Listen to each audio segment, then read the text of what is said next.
Dan untuk memulai segmen debat, berkenan para calon wakil presiden untuk naik ke atas panggung dan menempati podium masing-masing. Kami persilakan Bapak. Pak Muhaimin, Pak Gibran, Pak Mahfud, kami persilakan.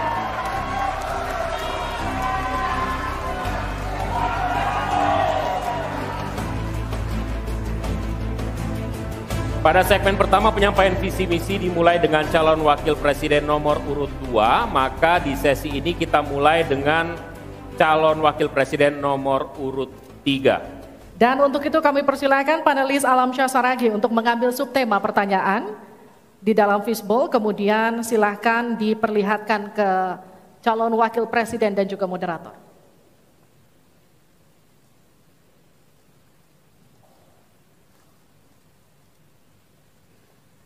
Dimasukkan ke tempat yang kosong, tidak apa-apa Pak? Iya. Tarik saja biar cepat. Yes. Silakan diperlihatkan ke calon wakil. Hanya cukup di tempat nanti Bapak, diangkat saja oleh... Bapak. Baik, tolong dihadapkan ke kami Bapak. Ekonomi kerakyatan digital. Ekonomi kerakyatan digital, oke. Kami akan undang kemudian Bapak Aditya Wardono untuk mengambil undian daftar pertanyaan dari fishbowl. Apakah A, B, atau C? Silakan dibuka Pak. Yes. C. Jadi ekonomi kerakyatan digital, C. Kita akan buka amplop pertanyaan, Bapak, masih disegel amplopnya. Dan kami ingatkan kepada calon wakil presiden untuk mendengarkan dengan seksama, karena pertanyaan hanya akan dibacakan satu kali.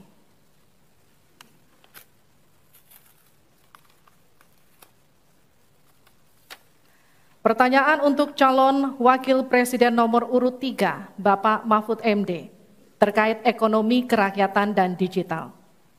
Digitalisasi membuka akses pasar yang lebih luas, tetapi juga berpotensi merugikan usaha mitra dan konsumen melalui penyalahgunaan data digital. Pertanyaannya, bagaimana kebijakan paslon untuk mengatasi hal tersebut? Waktu untuk menjawab 2 menit, dimulai sejak Bapak menjawab. Kami persilakan. Baik, kalau kebijakan data digital, yang terakhir ini kita sudah punya 2 undang-undang yang baru, yaitu Undang-Undang PDP dan Undang-Undang ITE yang baru saja diresmikan. Tapi lebih dari itu, menurut saya digital atau ekonomi digital ini tidak bisa dihindarkan oleh siapapun. Oleh sebab itu, ya kita tidak bisa menolaknya, tetapi harus berhati-hati karena terjadi disrupsi yang luar biasa dalam perkembangan digital ini. Saya menangani kasus misalnya pinjol, di mana rakyat menjadi korban dari kegiatan ekonomi digital. Ada kripto misalnya.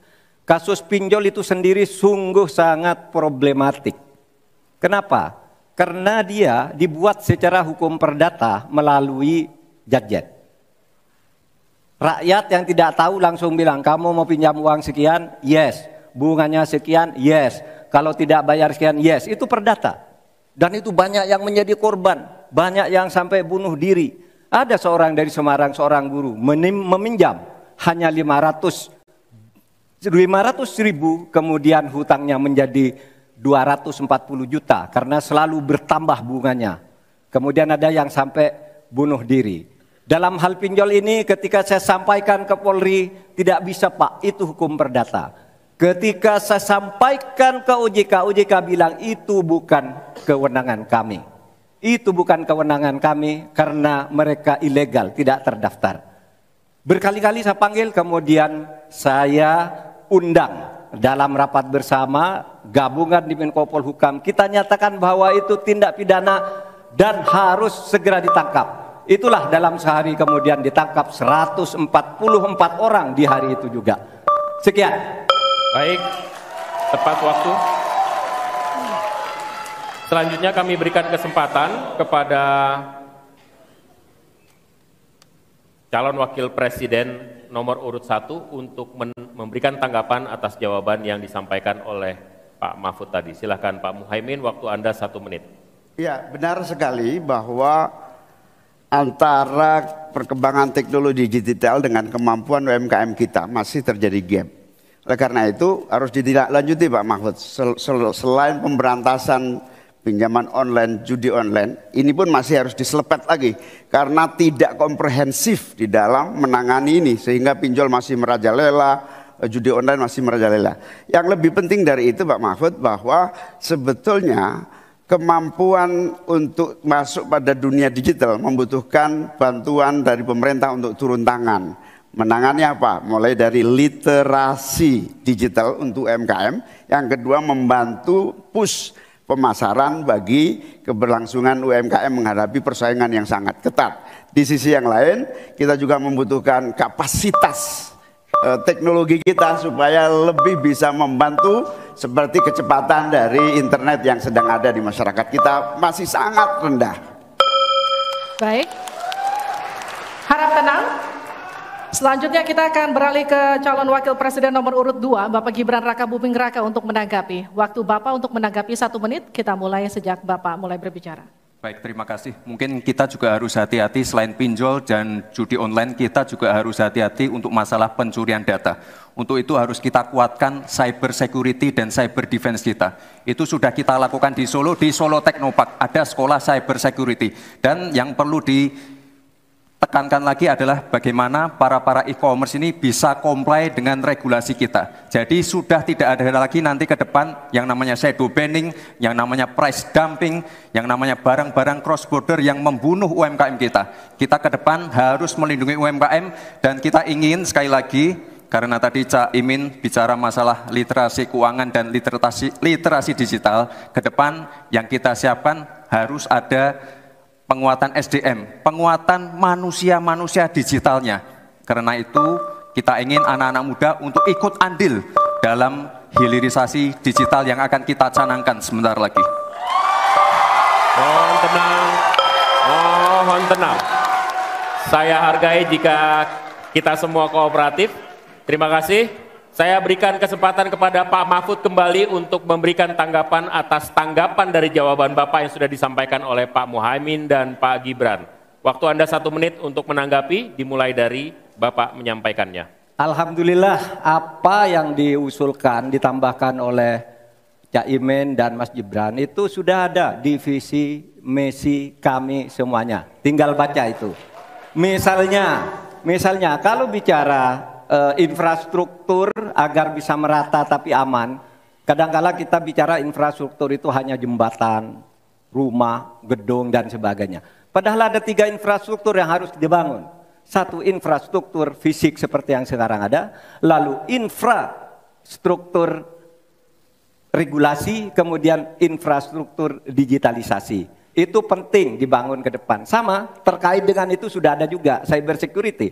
Bahkan saya sendiri yang memimpin rapat di Menko Polhukam dengan memanggil pihak-pihak yang terkait dengan tugas-tugas ini agar cyber security ke depan ditegakkan dengan sebaik-baiknya agar kita tidak selalu kecolongan. Selesai. Mohon tenang. Harap tenang. Belum selesai. Belum selesai. Harap tenang. Oke, kita lanjut ya. Kita lanjutkan. Selanjutnya kita beralih ke pertanyaan kedua untuk calon wakil presiden nomor urut 1, Bapak Muhaimin Iskandar. Untuk itu kami persilakan panelis Bapak Agustinus Prasetyantoko untuk mengambil subtema pertanyaan. Bapak, di dalam fishbowl silakan diperlihatkan selanjutnya ke calon wakil presiden dan ke moderator.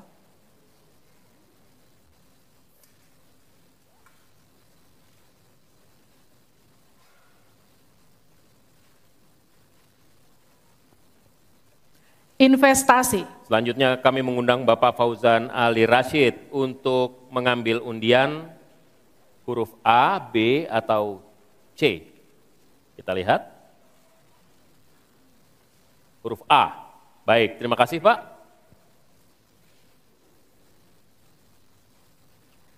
Kita buka amplop sesuai dengan undian yang didapat dan kita lihat masih tersegel Bapak. Kami ingatkan kembali untuk mendengarkan dengan seksama karena kami hanya akan membacakan pertanyaan 1 kali.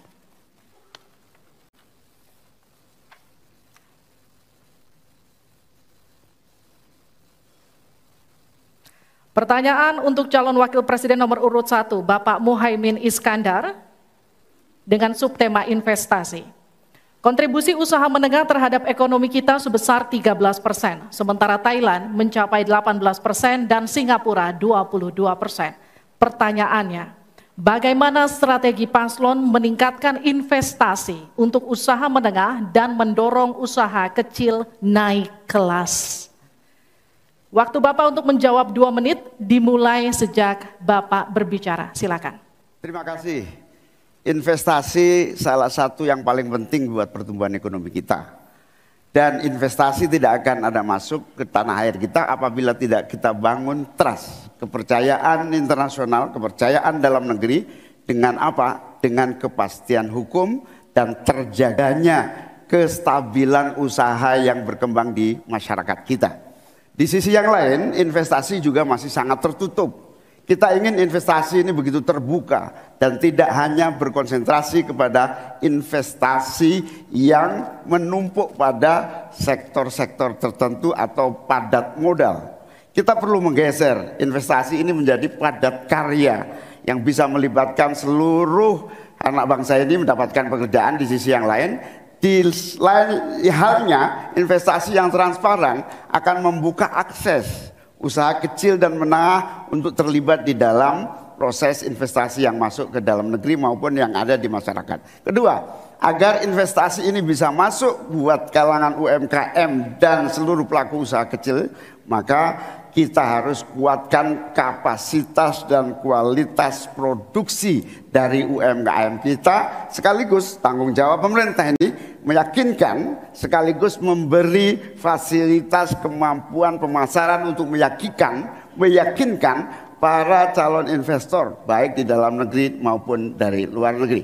Yang lebih penting dari itu adalah kepastian hukum, termasuk di dalamnya adalah jaminan akan investasi tidak akan disalahgunakan atau tidak menjadi beban baru, dalam artian investasi mengandung kecurigaan kerugian yang itu diakibatkan kepercayaan yang menurun. Kredibilitas pemerintah hukum harus ditegakkan untuk membangun trust agar semua yang investasi merasa aman. Cukup, waktu Anda habis. Terima kasih, mohon tenang. Kita mulai untuk meminta tanggapan dari calon wakil presiden nomor urut 2 terlebih dahulu, Pak Gibran. Silakan. Baik, terima kasih Gus Muhaimin. Mungkin PR kita ke depan adalah bagaimana kita bisa menurunkan indeks ICOR kita. Kita ingin indeks ICOR kita turun ke angka 4 atau 5%, sehingga investasi akan naik dan akan menumbuhkan trust juga dari para calon-calon investor. Lalu ini yang perlu kita garis bawahi. Kita ingin akses untuk logistik harus terkoneksikan sehingga distribusi bisa menurun. Lalu untuk UMKM ini memang PR kita ke depan juga. Kita ingin memperbanyak inkubasi sehingga UMKM kita bisa naik kelas. Kita dampingi dari A sampai Z, kita dampingi dari packagingnya, dari brandingnya, dari marketing ownernya. Setelah selesai, kita dampingi lagi permodalannya. Setelah selesai, kita dampingi lagi untuk bisa mendapatkan off-taker. Terima kasih. Waktu Anda masih tersisa, Bapak. Mohon tenang. Cukup? Cukup? Baik. Selanjutnya saya berikan kesempatan kepada calon wakil presiden nomor urut 3, Pak Mahfud. Caimin, calon wakil presiden paslon 1. Begini, yang Bapak sampaikan itu tadi saya kira itu sangat normatif. Seharusnya begitu. Di lapangan Pak, investasi itu sulit loh Pak. Prosedurnya bertele-tele, ada konflik of interest di mana pejabat yang ngurus itu misalnya harus mendapat sesuatu tapi disalurkan lewat si A. Itu laporan yang masuk ke saya. Ada urusan harusnya diinvestasikan untuk rakyat, itu malah disentralisasi ke negara, dibuat PT sendiri lalu diurus sendiri, rakyatnya tidak kebagian. Nah itu yang sering saya dapat laporan dari berbagai tempat. Minta izin misalnya untuk UMKM misalnya, berapa? Perlu 24 meja Pak untuk mendapat izin UMKM.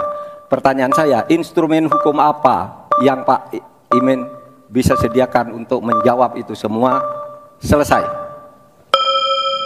Baik, terima kasih. Tenang, nanti ada saatnya untuk memberikan aplaus. Selanjutnya kita akan ke calon wakil presiden nomor urut 1, Bapak Muhaimin Iskandar, untuk menanggapi kembali. Waktu Anda 1 menit, kita mulai. Ya. Memang apa yang disampaikan Pak Gibran, selain kita bantu permodalan dan kapasitas untuk produksi yang meyakinkan para investor masuk, ada prasyarat-prasyarat mutlak yang disiapkan pemerintah. Sekaligus menanggapi Pak Mahfud, kita punya undang-undang Omnibus Law. Kita punya sistem baru yang lebih efektif dan ramah terhadap investasi. Tetapi sekali lagi, pemerintah terlampau lambat dalam mengimplementasikan itu semua. Sehingga harus kita selepet supaya lebih cepat lagi menyediakan sarana dan prasarana bagi percepatan izin.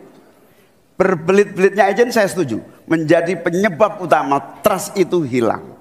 Nah, kita harus membenahi pada wilayah pemerintahan kita yang harus memberikan satu sarana infrastruktur yang memadai. Saya setuju, logistik menjadi salah satu kunci pentingnya. Logistik yang menyambungkan antara kebutuhan murahnya angkut barang sehingga investasi Cukup, waktu Anda habis. Harap tenang, kita lanjutkan. Kita masih lanjut.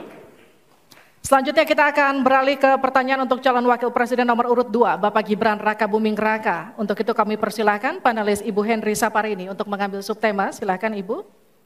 Dan silakan diperlihatkan kepada calon wakil presiden dan juga ke moderator.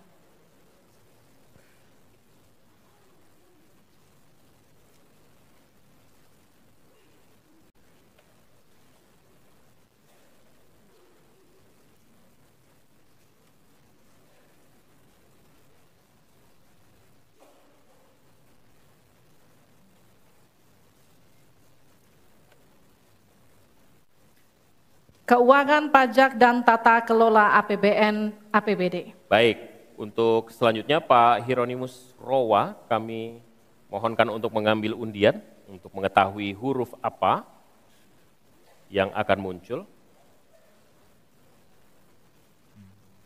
B, ya. Baik, terima kasih. Kita akan ambil dan buka amplop pertanyaan sesuai dengan undian dan silahkan, amplopnya masih tersegel. Kami ingatkan kembali, mohon disimak baik-baik, karena kami hanya akan membacakan pertanyaan 1 kali. Pertanyaan untuk calon wakil presiden nomor urut 2, Bapak Gibran Rakabuming Raka. Untuk subtema keuangan, pajak, pengelolaan APBN dan APBD. Hanya sepertiga APBN yang dapat digunakan untuk membiayai pembangunan. Padahal janji kerja program paslon memerlukan biaya tinggi. Pertanyaannya, mana yang menjadi pilihan prioritas anggaran?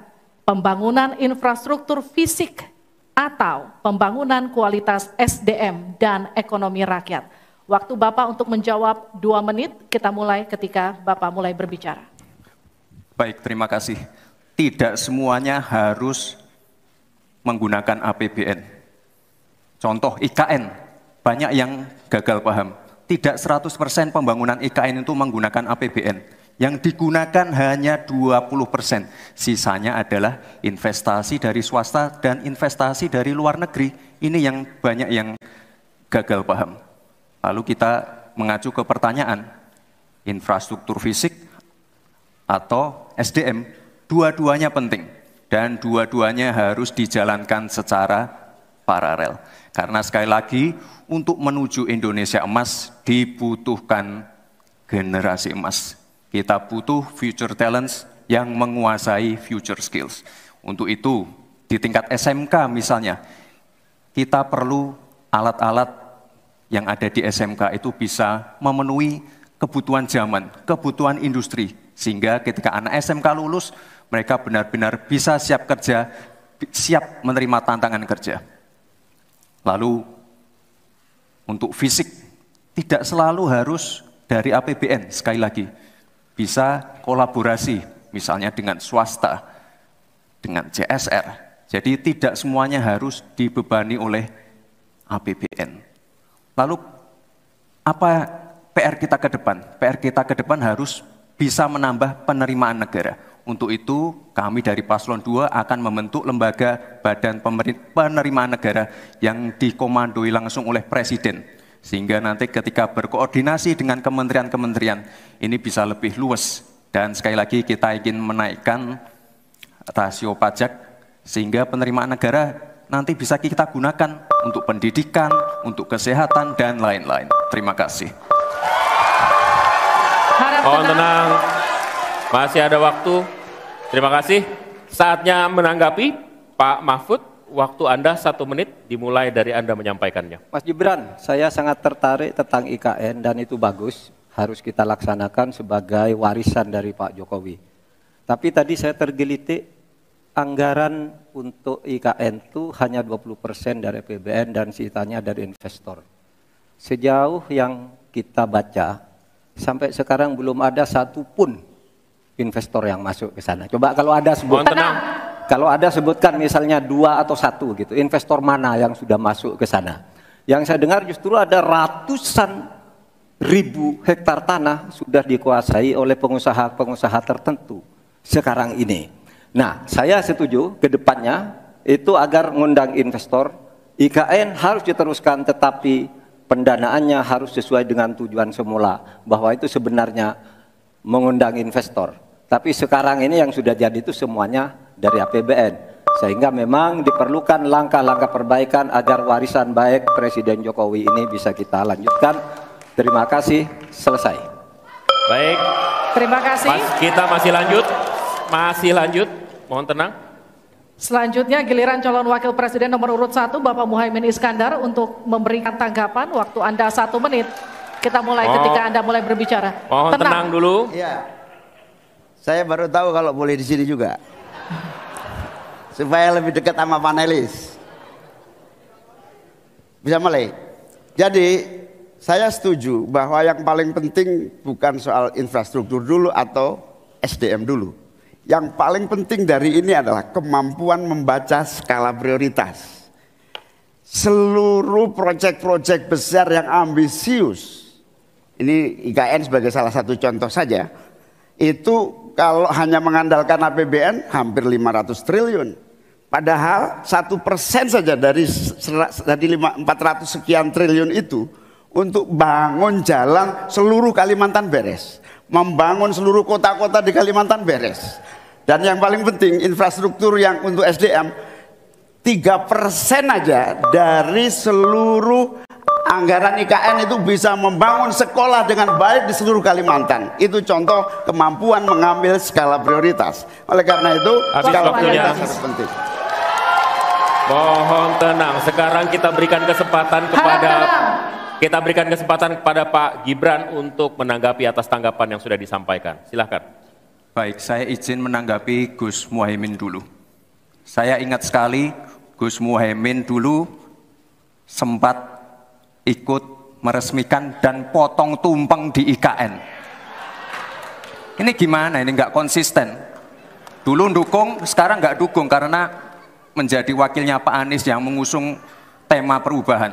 Sekali lagi Gus, mohon maaf, IKN ini bukan hanya membangun bangunan pemerintah, tapi juga sebagai simbol pemerataan pembangunan di Indonesia, sebagai simbol transformasi pembangunan di Indonesia. Dan untuk menanggapi Prof. Mahfud, Prof, mungkin nanti setelah pulang dari debat bisa di Google, sudah banyak yang masuk Mayapada, Agung Sedayu. Dan nanti akan tambah lagi mungkin setelah Pilpres, karena mereka pasti akan wait and see melihat stabilitas politik di Indonesia. Terima kasih Prof. Baik, silakan berikan apresiasi dan aplaus dulu deh. Biar semangat semua. 1, 2, 3 pendukung-pendukungnya silakan.